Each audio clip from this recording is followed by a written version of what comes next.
danta aan u nimid waxa weeye dan dhaqanka siyaasadeena Soomaaliya ku jirta oo ah sanadka ugu dambayso electionku markuu yimaado waxa yimaada khilaafaad la xiriira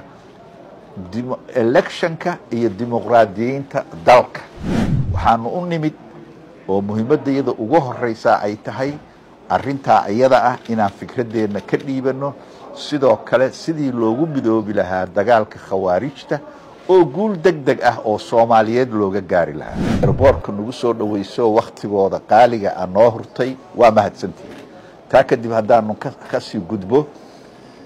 sida aad u muuqato aad u jeedaan wafdiga iyagu waa wafdi ballaaran oo uu oday ka yahay gudoomiyihii hore ee baarlamaanka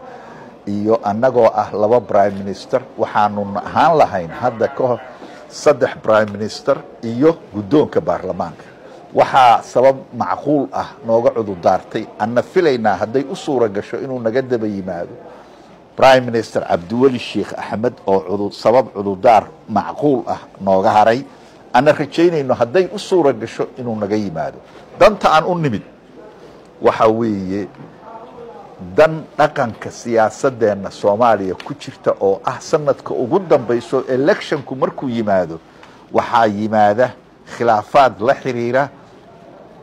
electionka iyo dimuqraadiyiinta dalka waxaanu u nimid oo muhiimadayada ugu horeysa ay tahay arinta iyada ah inaan fikradeena ka dhiibano sidoo kale sidii loogu midoobi lahaa dagaalka khawaarijta oo guul degdeg ah oo Soomaaliyeed looga gaari lahaa arinta hore oo ah